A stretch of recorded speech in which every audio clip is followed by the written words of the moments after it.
Welcome to The Source, where we combine the headlines with in-depth conversations with the newsmakers themselves. I'm Pinky Webb. Today on the program, President Rodrigo Duterte breaks his silence on the presence of Chinese ships in Philippine waters, reiterating his position that we can't do anything unless we trigger a war. Also, a medical group says hospitals remain full amid the implementation of stricter quarantine rules.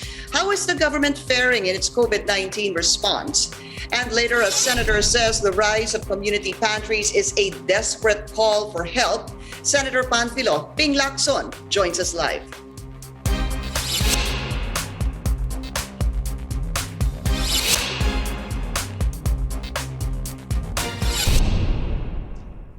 Amid calls for President Rodrigo Duterte to denounce the continuing presence of Chinese vessels in the West Philippine Sea, Mr. Duterte reiterated his position that the country cannot do anything unless we go to war. But the chief executive says he would send military ships once China goes after oil and minerals in the area. Here's the president in his own words. Baski na anong sabihin ng mga military, may iba dyan, alam ko na na walang ginawa. You know the cost of war. And if we go there and really to find out and to assert jurisdiction, he said it would be bloody. It would result in a violence that we cannot maybe win. Let's go straight to the source of the story. We have Senator Philippine Lacson. Senator Lacson, welcome to the source. Maraming salamat po sa inyong oras. Pinky, good morning, and good morning as well to the viewers. So let's start with the West Philippine Sea, the issue on the West Philippine Sea. Ang sabi po ni Pangulo, he spoke last night, and he said the only way to really take back the West Philippine Sea is actually through force. In his words, ang sabi niya, you know the cost of war, as we played a while ago, and if we go there and assert jurisdiction, it will be bloody. It will result in violence that we cannot maybe win. Do you agree? Pinky, he's the leader of our country, and he's the commander-in-chief of all armed forces. And he can think of anything and speak about anything except surrender. Remember, we have an arbitrary ruling in our favor, and it's permanent. Although it's unenforceable, there are so many things to think about except surrender. No? We cannot wave the white flag, so to speak. Do you think he's surrendering or raising the white flag? Well, that's the implication, because what message could it send to the armed forces, and especially to China, no? When we say we cannot avoid bloodshed, so that's inaction. Yes, we can, because he said we cannot retake without resorting to bloodshed. But the Secretary of National Defense, no less, and even the Secretary of Foreign Affairs have spoken, and even the Chief of Staff of the Armed Forces of the Philippines. Ang sabi nila, we can build strong alliances with other countries, especially the Western countries and even the Western Pacific region, Australia, Japan, maraming paraan. But to speak of, parang ang implication, wala tayong gagawin, I think that's sending a wrong message. And how do you feel that the president spoke that way and you interpret it in a way that he's raising the white flag? How do you feel as a senator, our position now dito sa West Philippine Sea? It's as if, paano ho ba, Senator Ping, pwede na lang pumunta yung mga Chinese boats, Chinese militia in the West Philippine Sea because of what the president said? That's actually what's happening on the ground, or in the high seas. Kasi talagang inoccupy nila. The latest, yun yung Julian na Philippine Reef. Yung nauna, di ba, yung Scarborough and then Panatag, and now this is third major incursion. So kung wala talaga tayong gagawin at sasabihin natin, no, we cannot do anything but shed blood when we retake or try to retake those shoals, those territories, then ang implication, I'm not saying that he's actually raising the red flag, but that's the implication. And if the members of the officers and men of the armed forces would take it that way, then it could be, disastrous on the Philippine Philippine sovereignty.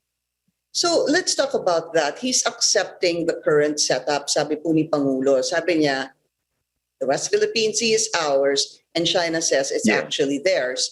Just as long, sabi ni Pangulo, as the fishermen, the Philippine Navy, the BFAR, and the Coast Guard can get in and out of the disputed waters, he's okay with that particular setup. Are you okay with that particular setup? Tama naman yun, Pinky, kasi remember, EEC ito eh. Ang pag-aari natin, yung ilalim, di ba? And yung pwede namang mag-fishing, yung mga countries. Ang problema, yung mismong mga mangingisda natin, they're losing a lot because they themselves cannot fish anymore because they're being driven away by small boats or big boats by China. Right. But that's the implication, sir. So if that is the setup, nandun po yung kanilang mga dambuhalang barko, yung atin po halos hindi makapasok, nauubusan ho tayo, hindi ba? And if we talk about the West Philippine Sea, that's really what, under the United Nations Convention on the Law of the Sea, that Yes. it really looks into the 200 nautical miles.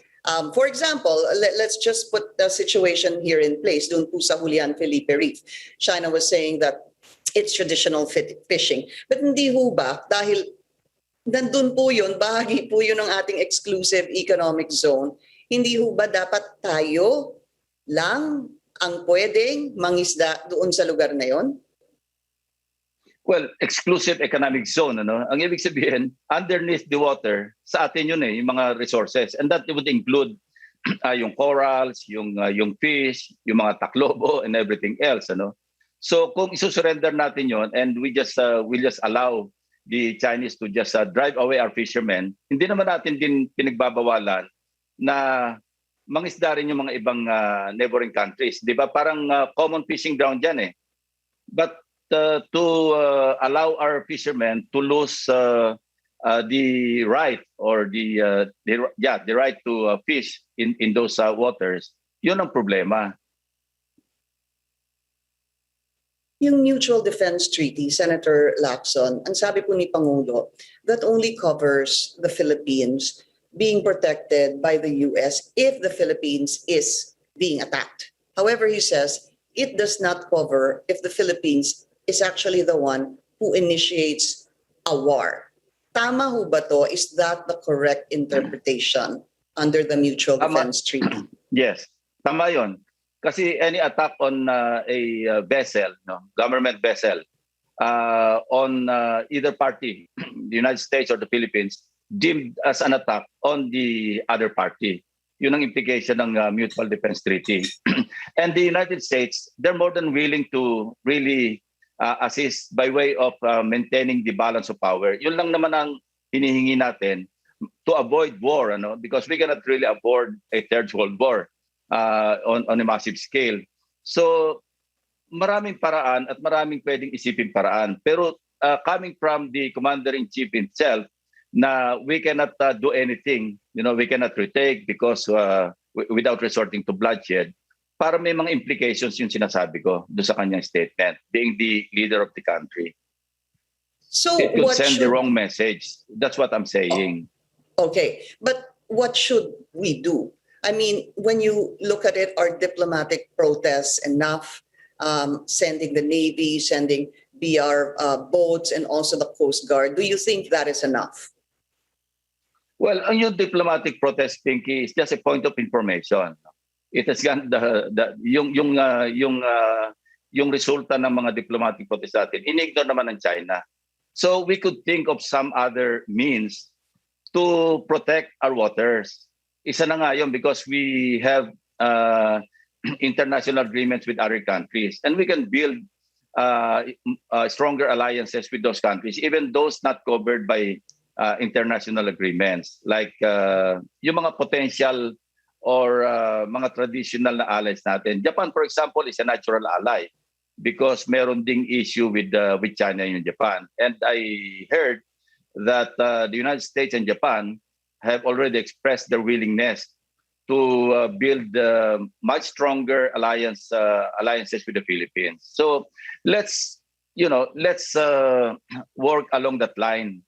Hindi yung parang don't feel that we're alone. because we really cannot win a war against China because population-wise, 1/10 lang tayo, less than 1/10 ng population ng China. And military-wise, talagang no contest. But why would we sulk in a corner, and think along that line when there are other countries, stronger countries, even Europe, they're willing to assist us through the EU. So yun lang naman ang point ko, Pinky. And the least that the president can do perhaps is to just not talk about yung ganong or making statements to a point na parang merong implikasyon nga ng surrender. Okay. Or resignation, for that matter. Senator, there are also other recommendations such as maglagay po tayo ng barko doon in and around the Julian Felipe Reef, like what we did in Ayungin Shoal, that's one. Or also there was an international expert who had suggested that ang dami pa pong areas doon na unoccupied. We can start building even just a small outpost. Do you agree that that needs to be done in order to protect our exclusive economic zone? Well, another thing is we can do some joint military exercises with other countries, like the United States. Kasi meron na tayo existing BFA. So why don't we harness yung ganong opportunity to have, or more frequent, for that matter, joint military exercise or exercises with the United States, along with other countries perhaps. Kasi Australia, meron din tayong SOPA. So pwede naman yon. Pero, we cannot really stand alone in a situation like this. But, ang problema kasi, nag-shift yung more independent yung naging foreign policy under President Duterte. And that's good. No? But are we really imposing an independent foreign policy? Parang hindi rin because we're more leaned towards China. Yun ang naging problema. And while we're treating China as our friend, as our ally, parang hindi naman reciprocated properly. Do you think China is being a friend to the Philippines? Yun nga, sabi ko, hindi naman properly reciprocated or fairly reciprocated. Tayo, masyado tayong friendly. But, these incursions and even resorting to some arrogant pronouncements against our fishermen, our Coast Guard, and even our country itself, yun ang problema. So parang, di ba, symbiotic dapat yan eh. When we treat somebody as a friend, we expect that we should be treated the same way. So are we getting the raw end of the deal? Well, you can say that, Pinky, kasi sa nangyayari, tuloy-tuloy lang yung incursions. Hihintayin pa ba natin na yung ilang major islands? Remember, yung area na yan, very rich in mineral and natural resources. Ang wealth na nasa ilalim niyan, unimaginable, quoting Senator Enrile, because when I talked to him once, ang sabi niya, we're talking hundreds of billions of barrels of natural gas and oil. So there you go, Pinky. Actually, that's what the president also said, Senator Ping kagabi. Ang sabi po niya, while he is accepting the current setup, basta po makapasok labas ang ating fishermen, ang ating Navy, Coast Guard, he said that, but when they start to drill oil and minerals, that's the time, he said, he will actually act on it. If this happens, he says, we will drill our oil there. What I want to ask you first, before you react to that, is that, do you even think those Chinese boats numbering 200, naging 77, naging 40-something, and last video coming from the Coast Guard, there were 6, no, in Ayungin Shoal, but that was just about 4 days ago. Do you think they were just really fishing and they were seeking shelter, or they were doing something else? 200 vessels, militia. I don't think they're seeking shelter. Tsaka sabi naman ni Secretary Lorenzana, wala namang bagyo doon, fair weather naman. So ano yung i-seek shelter ng mga Chinese boats? And numbering 200, come on, we were not born yesterday, Pinky. Alam naman natin kung ano yung ginagawa nila. They're building structures there. The same way that they built structures in Panatag Shoal and in Scarborough Shoal. And because of this stand of the president, no, even prior to him speaking about it last night, na sinasabi niyo, it's almost an implication that we are surrendering or wala tayong magawa. Let's go to that Viper group, Senator Lacson. Do you think there is some truth to those rumors about a group of retired and active officers withdrawing support to the president then and then after the statement of the president last night? I don't think so, no. And Secretary Lorenzana and the Chief of Staff have already denied and tagged that rumor as fake news. So the president remains very popular among military men, active and retired. He has massive support from the men in uniform, not only from the armed forces of the Philippines, but the PNP and the other uniform services as well. So I don't think it will come to that, no? Withdrawing support, the military and uniform personnel withdrawing support from the president. I don't think it will happen. Could there be rumblings or restlessness among retired and active officers due to the president's stand on the West Philippine Sea? Well, I heard some, complaints coming from middle grade officers and even some high-ranking officers of the military, because much as they would want to protect our territories, parang meron talagang guidance coming from higher headquarters not to go for it or just restrain from doing it. And because you're hearing their complaints, could this possibly snowball into something else, sir? No, I don't think so. As I said, the president remains very popular and he enjoys massive support from the super majority of the men in uniform, both active and retired. I don't think it will come to that. There are Senator, rumblings and complaints, but it will not escalate into a situation na magwi-withdraw ng support ang armed forces sa presidente. I would say that with certainty, knowing, I'm the chairman of the Defense and Security Committee of the Senate, and I've been in touch with most of the high-ranking military officers, and I would tell you that he really enjoys support from them.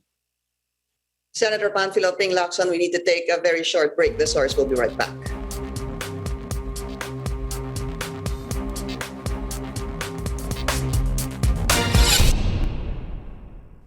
You're watching The Source on CNN Philippines. Our source today, Senator Ping Lacson.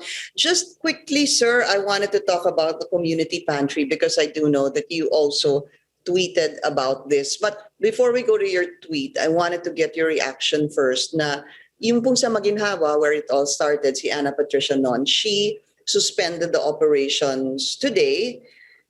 She announced it, I believe, on Facebook that they will be suspending today's community pantry due to red tagging in some government social media pages. Is this concerning to you, sir? Yes, very much so. Because how could, I don't know how feeding the hungry, doing a humanitarian act like, putting up these community pantries or food pantries for that matter, could be interpreted as part of overthrowing the government. As a background, Pinky, matagal na ito. In the United States, it started way back in 1967. They called it food plan or food pantry. Dalawang fronts nga ito, either direct or yung tinatag na warehouse. Yung frontline na tinatawag, directly feeding the hungry.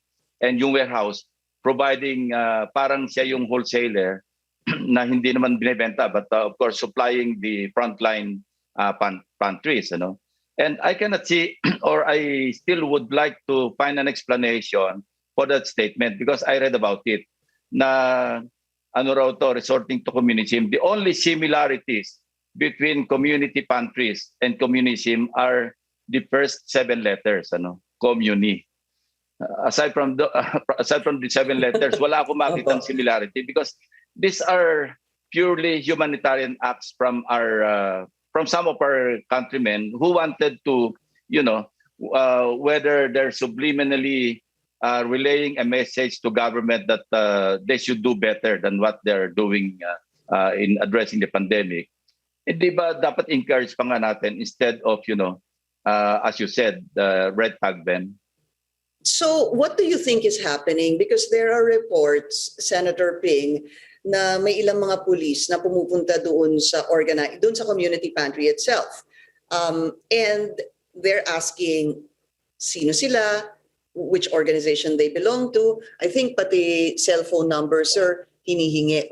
What is this? How would you describe what the police is doing? In fact, there was a post no na tatanungin yung personal profile ng organizer.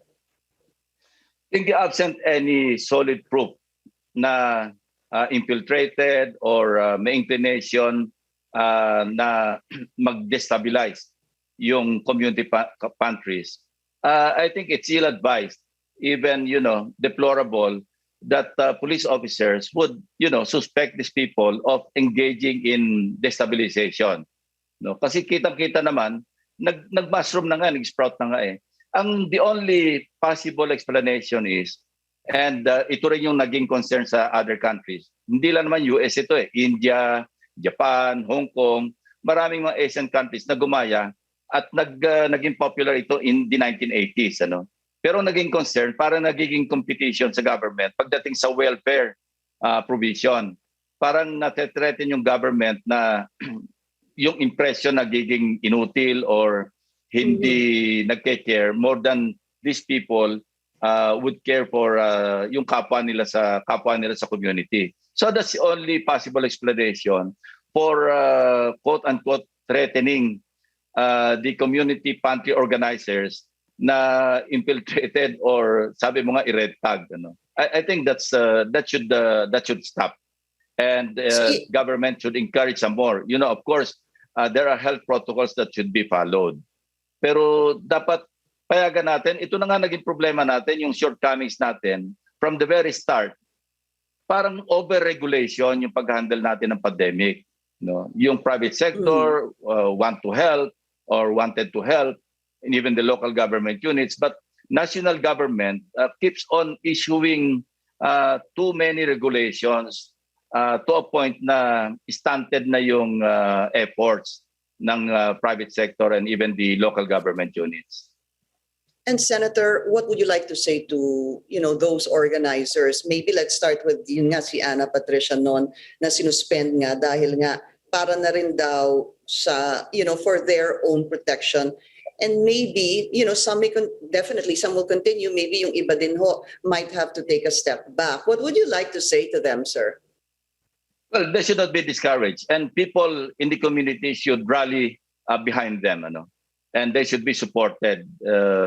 As I said, they should be encouraged some more instead of stepping back, because they're helping the community in their own little way. As I said, yung community pantry in the Philippines is an inspiration born out of desperation. Sabihin natin strong word yung desperation. Pero di ba, even subliminally, parang they're sending a message to without intending to, they're effectively sending a message to government: do better than what you're doing now, because if not, we're taking matters into our own hands in a positive way. Still two issues I'd like to discuss with you: the vaccination pace, sir, because we talked about that the last time, and of course the pork imports, but we need to take a very short break. The Source will be right back. Senator, let's talk about the vaccination pace. I'm just going to run through numbers very quickly as we're running out of time. So far, we've vaccinated 1.4 million doses, administered rather. Yung 1.4 na yon, 1.2 received their first dose. Yung 200,000 naka-complete na po doon sa second dose. I remember when nag-usap po tayo before, pinag-uusapan po ninyo yung pace ng vaccination. At that time, mid-March, sabi nyo, if magpatuloy tayo sa ganitong current vaccination pace, aabot tayo ng 11 years and I believe 8 months bago magkaroon tayo ng herd immunity, which is 70 million Filipinos supposedly vaccinated twice. What are your thoughts now? Ito ho bang vaccination pace natin, gaano kaya ang itatagal nito before we can achieve herd immunity? I've gotten tired of computing, Pinky. But having said that, I just hope that we accelerate some more or further yung pace ng vaccination. Remember yung AstraZeneca, because I have a PMA classmate, who was given the first jab. Of course, senior citizen, kaya napunta doon sa mga priority list. Ang tanong ko sa kanya, kailan yung second jab mo? Opo. Sabi niya, I do not know because naubos. So if that is, that tells a lot about planning. No, alam naman natin na 2 jabs per person. Bakit mo ubusin yung stock na nandito? Di ba dapat nakatabi na yung second shot ng bawat binigyan mo ng first shot? What if? Hindi naman pwedeng binigyan mo ng first shot pagkatapos bahala na si Batman kung may darating. Kung walang dumating, nasayang lang yung first shot kasi wala yung sinasabi nating booster, di ba? Booster. So that says a lot about planning ng concerned health authorities. Bakit nila inubos? Hindi ho kayo sang-ayon dun sa naging eventual formula ng IATF na let's just give everybody the first jab as much as possible. But I know you said you're tired of computing. I computed it, Senator Ping, Ang lumalabas dun sa 1.4 jobs. Kung di po ako nagkakamali, it's almost about 820,000 per month administered, Palagay, ito na lang po, palagay niyo ho ba, abot pa tayo doon sa 50 million inoculated by the end of December? Just like any other Filipino, I just hope that we get there sooner than later before it's too late. But at the pace that we are doing right now, parang medyo tall order. But the private sector is now in full swing. I heard Mr. Ricky Rason announcing that by June darating yung 20 million or mag-start nang dumating yung 20 million doses ng Moderna for the private sector because maraming nag-signify diyan. And I know this for a fact because I'm in close contact with the people close to him na nagko-consolidate noong private sector or some business establishments na nag-signify for their employees. So that's a good move. Ang puna nga natin, bakit hindi mo palargahan yung private sector under supervision naman sila ng Department of Health or IATF? Parang sa halip na tulungan mo na lang para mag-accelerate, parang na-stymie pa yung kanilang efforts, lalo sila nagkakaaba-abala. Remember, we heard of dropping the ball incidents, not twice, not once, not twice, but more. So we should learn from the lesson of the past, and to hear the president saying that they're doing an excellent job, again, sends a wrong message to those concerned na, okay naman pala tayo, so wala na tayo adjustments gagawin because we're doing a fine job. Di ba ganun ang implication? Instead of looking for other we doing a fine job, sir, means, para other sa inyo? Solutions to accelerate, kung okay naman pala ginagawa, ganito na lang talaga tayo. Are we doing a fine job, sir, para po sa inyo? I don't think so because yun nga, we're lagging behind it. Saka if we're doing a fine job, dapat hindi tumataas yung mortality, hindi tumataas yung infection. But day in and day out, laging record high. Okay. Actually, Senator, when you start hearing friends, acquaintances na namamatay, it means na talaga marami. Kasi before, meron tayong narinig na namamatay pero hindi natin kilala. Pero ngayon, Pinky, marami, ako mismo, marami akong kakilala, even friends, na nag-succumb. Anong ibig sabihin nun? Ibig sabihin, laganap na talaga. And baka yung nakikita nating statistics, yung mga nare-report, hindi yun ang actual or accurate. Because I know, for example, a barangay in my town, home city, yung Imus. Yung buong block, alam ko, infected because yung house electrician namin is from that block. And he was reporting to me na halos lahat doon merong flu, merong symptoms. Hindi naman makapag-test, swab test, because 4,000 ang sinisingil. So if that's a fine job that we're doing or the health authorities are doing, then I don't know what's not a fine job. Sir, please just give me, I'll give you 30 seconds to answer this. Kasi nga yung pork import, I know the Senate has been very busy on this, the pork importation. Tuloy na po yan, effective na po. The President said, obviously tuloy ito until, pwede naman daw i-recall once the supply actually stabilizes. Is that good enough for the senators? Well, ang problema kasi sa record nila, sa data na pinipresent nila, based on analysis, no, look, for example, yung 50% contraction ni-register ng hotel and restaurant operations, ano? Hindi nila kinount yun eh.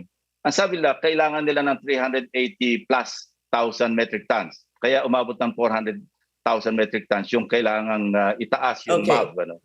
But then, pre-pandemic, 7.1, at least 7 million tourists ang naandyan, eating pork. No, not all of them. But kaya nag-register ng 50% contraction. Di ba dapat yung tourist arrivals na nawala during the pandemic, dapat i-consider mo sa computation or sa consideration. Pero ang nangyari, parang baliwala yon. So if we count 7 million foreign tourists who stopped eating pork because they're eating pork somewhere else, because Secretary Calchua replied or responded to my question na hindi, Filipinos are eating pork somewhere or somewhere else. Kaya hindi rin nabawasan. Look, they're eating pork somewhere else, but not in the Philippines. Because they had stopped coming as tourists. So that's 7 million times 15 kilograms per capita. That's already 105 million kilograms of pork. So bumaba rin yung demand. And Pinky, yung importation, this is data from the Bureau of Customs. Ano? Yung sa 2020, down to 76,000 metric tons na lang ang dumating ang na-import, coming from 265 and then 250 plus in 2018 and 2019. So that tells a lot, ano? Or that says a lot na bumaba talaga yung demand or bumaba consumption. Even importation, ang laki ng binaba. So bakit hindi na consider yon when they recommended to the President na itaas yung MAV from 54,000 metric tons to 404,000 metric tons and ibaba yung tariff from 30 to 5. As it is, yung sa 30%, ang laki na ng kita ng mga importers, pati yung retailers. We gave them the computation. Senator, I know that there will be another hearing on this and a lot of questions will be asked to Umbusa, Department of Agriculture. In the meantime, Senator Panfilo Ping Lacson, maraming salamat po sa inyong oras. Maraming salamat, Pinky. And thank you for joining us here on The Source. I'm Pinky Webb. You're watching CNN Philippines.